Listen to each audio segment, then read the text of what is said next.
Hi everyone, this is Tracy Savage, and this week we're going to be talking about writing features, also sports reporting and enterprise reporting. All right, the words dispassionate, factual, and front-loaded might best describe the traditional news story. It's written to convey information quickly to the hurried reader. Features, on the other hand, are structured and told so that readers engage in and experience a story with a beginning and a middle and an end, even as they absorb new information. It is features that often are the stories emailed to friends or linked on their Facebook pages. Nothing provides more pleasure than a good read, a story that goes beyond basic information to transport audiences to another place, to engage an audience in others' lives, or to coax a smile or a tear. So the difference between hard news versus soft news. So hard news is the standard fare of most newspapers. It's objective, it's direct, it's factual. Soft news, it's usually associated with human interest. It is more subjective and featurized. So subjective, which means there isn't that wall between the writer and the subject. With features, it's factual, but you can include descriptions, which tend to be a little less objective because you're essentially giving your opinion. So think of a feature story as a news story written like a piece of short fiction. You must combine the rigors of factual reporting with the creative freedom of short story writing. Readers would have to read the whole story to understand it, unlike a hard news story where if you just read the lead, you pretty much know what the whole story is about. So with feature writing, it functions to humanize, to add color, to educate, to entertain, and to illuminate. So feature writing is written to hook the reader and draw him or her into the story. It may or may not be tied to a current event. They're often longer than traditional news stories, and it may present an opinionated view. So some steps to develop a feature story. There is the pre-writing stage, the writing stage, the revising, and then the proofreading. So with pre-writing, step 1 is finding a story. Step 2, gathering the information. Step 3, determining the type of feature you're going to be writing. And step 4, choosing the single focus. You don't want your story to wander off in different directions. You need to figure out what the focus is going to be. Then the writing stage, step 5, determine the organization. Come up with an outline. How are you going to write this? How are you going to get from one point to the next? Then you'll draft the lead, step 6. And then step 7, you'll draft the rest of the story, the body of the story. And step 8, you'll draft the conclusion. Again, different from a hard news story where you're not really writing a beginning, middle, and an end. It's the inverted pyramid style where all the most important information is at the top. So with feature writing, your next step, step 9, is preparing the headline. So even though editors generally write headlines at most newspapers, as the reporter, as the writer, it's important to come up with headlines to help the editor. So step 10 is checking for good writing techniques. So you want to ask yourself, does the article reflect careful, complete research? Do I attract my reader's attention in the opening paragraph? Yes, the lead needs to be strong. Does the article maintain interest throughout? Do I follow a logical organization to achieve my purpose? Have I maintained unity, a single focus? Have I varied sentence structure in keeping with the tone and purpose? Are transitions sufficient to guarantee smooth reading? In other words, does your story transition smoothly from one paragraph to the next? Does the word choice show freshness and originality? If not, get in there and make some changes. Have I eliminated wordiness? We don't like long, rambling sentences. Do I use good story writing techniques? And then step 11 is check the details. Be sure to check your copy carefully for correctness. So, like news, features are built from facts. Nothing in them is made up or embellished. But in features, these facts are embedded in or interwoven with scenes and small stories that show rather than simply tell the information that is conveyed. Features are grounded in time, in place, and in characters who inhibit both. Often features are framed by the specific experiences of those who drive the news or those who are affected by it. They are no less precise than news, but they are less formal and dispassionate in their structure and delivery.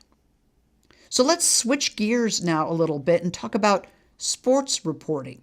Sports reporting isn't as easy as being a fan of sports. There are advantages to understanding a particular sport, but ultimately, a sports reporter needs to find the storyline and write the story in a way that brings the reader to the event. So the three most common story types include game stories, feature stories, which have analysis and profiles, and columns. So if you're going to write a story about a game, here's a checklist. So you want to always include the final score. Of course, you need the team's names, when and where they played, the key players and the key plays, and some quotes. You want to hear from the players, the coaches, maybe even the fans, where they discuss strategies. And then you also want to make sure you have key statistics, if there were any injuries, both teams' records, and what the game means in the big picture, and any other relevant factors. If you're writing an advanced sporting event story, say the game is coming up in a week and you're going to write a story ahead of time, here's the checklist. So it's important to let people know what the significance of this game is. Would one team go on to the playoffs? Is this a playoff game? What is the significance? A little history of these teams, of maybe their competition against each other. Who are the key players? Who should we watch in this upcoming game? And then records and recent performances of the teams. Of course, quotes are important.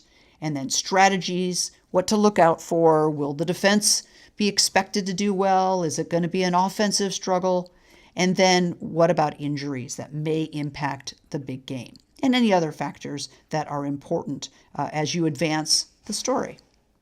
And then, of course, you want to indicate who's favored and when and where the game is being played, and if people could go see it, some ticket information. And what about crunching sports stats? So conduct solid research, take careful notes, and use stats selectively. Add charts, graphs, or sidebars if needed. It just makes it easier to follow. So what about AP style issues with sports? So the team name is usually a plural. High school athletes are girls and boys, and abbreviate league names. So avoid Native American team names. Use figures for measurements. In other words, don't spell the word out like 2 yards. You would use the number 2. You wouldn't spell it out, TWO. And use numerals for scores and times. So 7 to 3, you're actually going to use those numbers, not write it out. So if you're going to work the sports beat, here are some tips. You're going to be covering events. Know the sport and cultivate your sources and ask tough but pointed questions. When you're writing the stories, think plot, not play-by-play. You're not there to tell everybody what happened minute by minute. Avoid jargon and cliches. And remember, it's a game, so have some fun. So here are some qualities of a good sports writer. You must know sports, the rules, the strategy, the team, and the players' records. You must attend the games or meets as a reporter, not as a spectator or a cheerer. Remain objective. You must know the coaches and players as intimately as possible. You must observe accuracy, right? You have to accurately write what's happening. You must be able to take notes quickly without losing the sequence of the play. You must be fair and unbiased in your reporting, even though you may have a favorite team. You must not make comments without supporting them with facts on which they are based, although sports writers have more freedom than any other news writers. You must use the specialized language of the particular sport that you're reporting, but avoid sports slang and trite expressions which hack writers use today. You should tell the story in plain, factual terms that describe the action, and bear in mind that you're writing for your readers and not for yourself. Who won, against whom, by what score, where, and when? Here's a decent lead. The Tories High School Quintet poured 10 baskets in the last 3 minutes to edge out the Osmanians 65-3 at the opponent's home ground yesterday afternoon. That includes the who won, against whom, by what score, where, and when. So the other elements for a lead include, aside from the 5 W's, might include the key play, the outstanding player, or maybe even an analytical approach. So you've written the lead, now you're going to write the body of a story. You would include the team or the individual standing. If the event is part of a series of games, the story must report how the teams or players stand in relation to their competitors. And then talk about decisive play. This is the most crucial part of the game that gives a certain team the winning margin. So what was that play? What's the best score for the day? The scores usually appear in the headline and in the lead. However, the writer must not neglect the top scorer of the day. Play-by-play. So due to limited space, play-by-play has to be condensed. In top boxing events, a separate round-by-round account is provided describing the progress of the fight in detail. But you wouldn't do that in game coverage. And quotations. It is customary for the hero of the day to have his sentiments recorded for posterity. Some suggested pointers. The score or outcome. Who won? What is the result of the game? That's important to include. The significance of the outcome. Again, was a champion at stake? Do the standings of the teams change? Who gets the cup? Is the grudge wiped out? And then include highlights of the game. Find the turning point of the game. Describe spectacular plays. Tell about the last-minute fumble or last 3-second basket from mid-court if it were a basketball game. And then comparison of the teams. Which was the better team? Which was the defending champion out-jumped on the rebound? Who did better from the foul line? And then individual stars. Refer to the heroes of the game. Talk about weather conditions. Mud, sunshine, heat, cold, or wind may have a bearing on the game. And then what about the crowd and celebration? How did the spectators behave? Were they particularly hostile to the referee? Just some things you might want to consider. A sports reporter covers sports events and news on a variety of media. You may work for a newspaper, online publication, television show, radio station, or a network. No matter what the environment, your number one job is to deliver the news that is pertinent to your audience, all things sports. You may do a bit of traveling, whether locally, nationally, or perhaps even internationally, because on-the-scene coverage is vital to this subject matter. All right, now we're going to talk about enterprise journalism. To be a good reporter, many stories are obviously important to cover: a house fire, an election, a new state budget. But what about those slow news days when breaking news is sparse and there aren't any interesting press releases worth checking out? Those are the days when good reporters are working on what they call enterprise stories. They're the kind of stories that many reporters find the most rewarding to do. They are the kinds of stories that usually win reporters awards. And they are the kinds of stories that newspapers and magazines tend to tell best, which helps distinguish them from radio and television newscasts. So what is enterprise? Well, it is a project or undertaking that is especially difficult, complicated, or risky. So working on an enterprise news story is no piece of cake. In journalism, enterprise stories are a result of the reporter's initiative, i.e., their enterprising, their intuition, their instinct, and their innate ability to see more than what's in front of them. It is the answer to the how and the why, instead of the 4 basic who, what, where, and when. So what kind of stories might enterprise journalism entail? Well, trend spotting is a type of enterprise story. That is where a reporter sees isolated items or incidents and connects them into a story about an overall trend.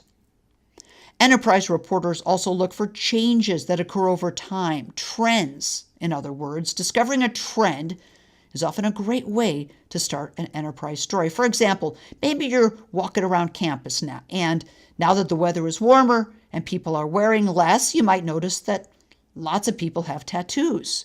When you were a freshman, you only knew one person with a tattoo. Now everyone in your class has a tattoo. Could this be a new trend? Also, the unexpected angle. A reporter adds a new creative dimension to a major story. These are called sidebar stories. There's also new journalism. A reporter treats nonfiction, real events, real people as literary subjects. Narrative writing enters journalism. For example, the New Yorker magazine and Esquire magazine, both of them will carry stories that are written in the new journalism form. It's reading a narrative type of story. Then there is investigative journalism. Through research, sourcing, interviewing, and the general art of connecting the dots, a reporter investigates a person or matter to expose the truth. That photo there is of Woodward and Bernstein, who exposed the Watergate scandal during the Nixon era. Then there's something called computer-assisted reporting, CAR. And that's where reporters secure or access data and use technology support to compile, organize, and analyze that data. Stories typically are broad in scope and impact and are told in multimedia form. As with some of these projects, enterprise is not only print form. It can also include broadcast, TV and radio, and online storytelling, including forms of photo, audio, video, and graphics. Consider the TV series 60 Minutes and Dateline. Both of those shows include enterprise reporting. Enterprise reporting involves stories not based on press releases or news conferences. Instead, enterprise reporting is all about the stories a reporter digs up on his or her own, what many people call scoops. Enterprise reporting goes beyond merely covering events. It explores the forces shaping those events. It provides in-depth examinations of people and issues. For instance, coverage of a murder is not enterprise reporting. A story that addresses why the murder rate is higher in one particular area over others is. Here are some elements that make for a good enterprise story, collected from interviews with several journalists. So, narrative potential. Is there a narrative arc with characters and tension? If not, you're probably better off turning a daily report. You want stories that provide a public service.